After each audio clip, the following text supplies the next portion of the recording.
தாங்கள் அனைவரையும் விழுப்புரத்தில் உள்ள K. Selvakumar, retired DSP, cellphone number 9843868404 என்ற எண்ணுள்ள நான் தங்களை பணிவுடன் வணங்குகிறேன்.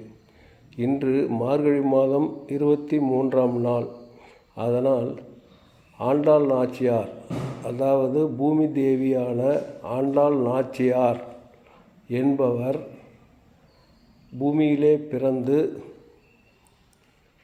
மார்கழி மாதத்தில் உள்ள 30 நாட்களுக்கும் ஒரு நாளைக்கு ஒரு பாடலாக பாடியுள்ளதில் இன்று அர்த்தம் 23வது பாசுரமான 23வது பாடலுக்கு என் மனதில் உள்ள ஒரு விளக்கமத்தை நான் தெரிவிக்கிறேன். 23வது பாசுரம், முதல் லைன்: மாரி மலை முழஞ்சில் மன்னி கிடந்துறங்கும்.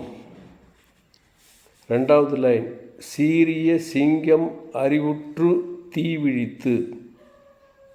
3வது லைன்: வேரி மயிர் பொங்க எப்பாடும் பேர்ந்து தரி.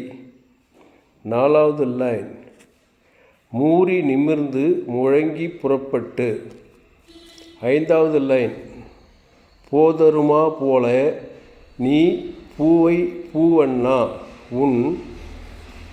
அடுத்தது 6வது லைன்: கோயில் நின்றங்கனே போந்தருளி கோப்புடைய. அடுத்து 7வது லைன்: சீரிய சிங்கா சனத்திலிருந்து யாம் வந்த. 8வது லைன்: காரியம் ஆராயந்தருளேலோ எம்பாவாய். இது 8வது லைன். அதாவது தமிழ் இலக்கணம் இல்லையா, இதில் பாடல் எழுதுவதன்படி இது 4/8. அதாவது திருவள்ளுவர் சொல்லியிருக்காரு, ஈரடி ஏழிசை வெண்பா, 2 அடி தான். இதில் 8 அடி இருக்குது. அவர் 7 வெண்பா. அப்பான்னு பார்த்தா அதில் மேலே ஒரு 4 வார்த்தை இருக்கும், கீழே ஒரு 3 வார்த்தை இருக்கும். அதனால் 7 இசை வெண்பா அப்படின்னு சொன்னாங்க.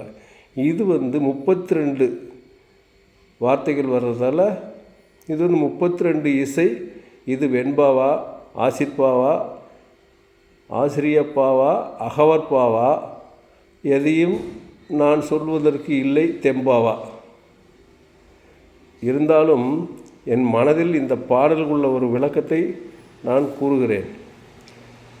மாரி மலை முழஞ்சில் மன்னி கிடந்துறங்கும். அதாவது மாரின்னா மழை. அப்போ மழை பெய்யும்போது மலை முழிஞ்சில் அப்படின்னா மலையில் தான் குகை இருக்கும்.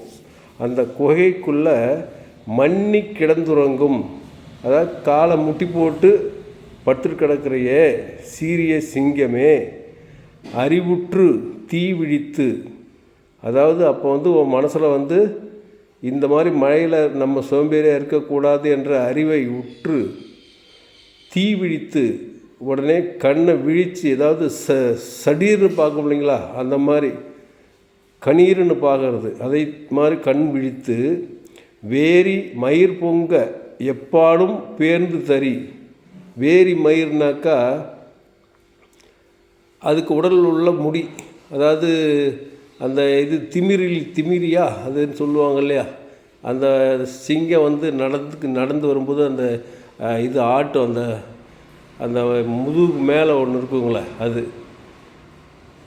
அதை ஆட்டி நிமிர்ந்து அப்படியே 4 பக்கமும் பார்த்து நடந்து வரும்.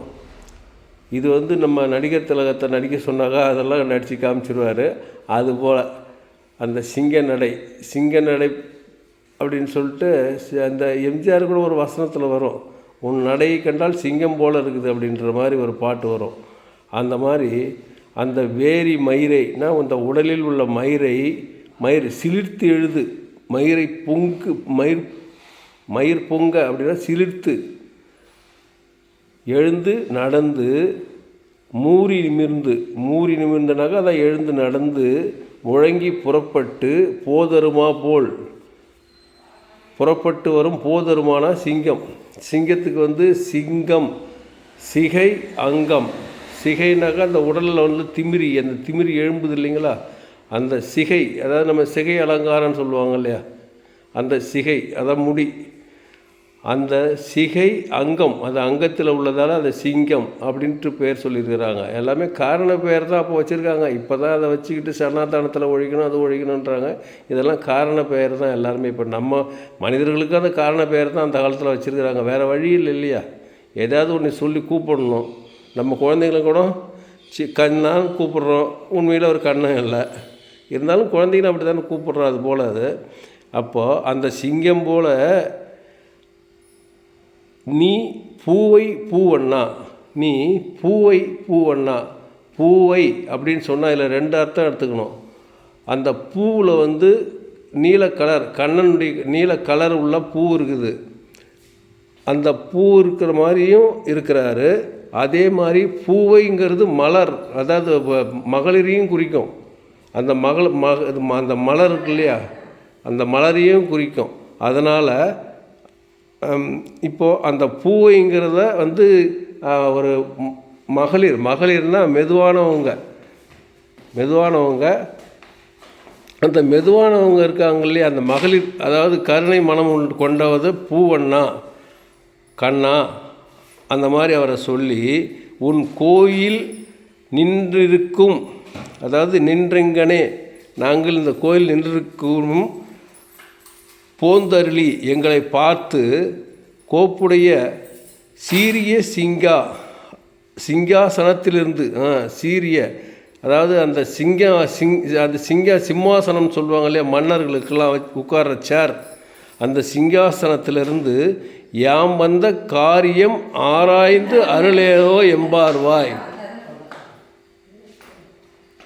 காரியம் ஆராய்ந்தாருளாயோ எம்பாவாய் அப்படின்னு சொல்கிறாங்க. நாங்கள் எதுக்காகன்னு வந்திருக்கிறோன்னு சொல்லிட்டு கொஞ்சம் ஆராய்ச்சி பண்ணி, இது எப்படின்னு சொன்னாக்கா, இந்த தருமி புலவர் நக்கீரன் திருவிளையாடலில் வரும் இல்லைங்களா, இந்த பாடலை எழுதியது யாரோ, நாமே எழுதினோம். அதனால் என்ன, எவ்வளவு பிழை இருக்கிறதோ அதற்கான பரிசை குறைத்து கொண்டு மீதி பரிசை கொடுங்களேன்னு சொல்லுவார் இல்லையா நாகேஷ். அதுபோல் இது நீ மன்னர் தானே, நாங்கள் எதுக்காக வந்திருக்கோன்னு சொல்லிட்டு ஆராய்ந்து உங்களுடைய அருளை எங்களுக்கு அதுக்கு தகுந்த மாதிரியாவது கொடுங்களேன் அப்படின்னு சொல்லிட்டு இந்த பூமாதேவி, அதாவது அவருடைய 2வது மனைவி. இப்போ கிருஷ்ணருக்குன்னு பார்த்தோம்னாக்கா ராதா ருக்மணின்றாங்களே, அந்த ருக்மணி தான் பூமாதேவி.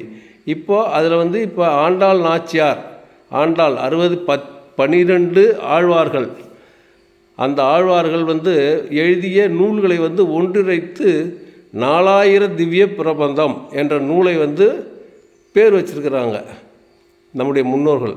அதில் வர்றது தான் இந்த திருப்பாவை பாடல். 30 பாடல் ஆண்டாள் நாச்சியார் எழுதியிருக்காங்க. அதில் வர 23வது பாடல். இது என் மனசில் உள்ள விளக்கங்க. அதனால் ஏதாவது தப்பு தவறு இருந்தாலும் மன்னிச்சிடுங்க நம்மளை, அவ்வளோதான். எல்லாருமே நீங்களும் ஆளாளுக்கு நினச்சி பார்ப்போமே. இந்த பாடலில் எல்லாருமே நினச்சி பாருங்கள், அவங்கவுங்களுக்கு மனசில் என்னென்ன படுதோ அதுதான் நல்லது, அதுதான் உண்மையானது கூட வச்சுக்கலாம். அனைவரையும் வணங்குகிறேன்.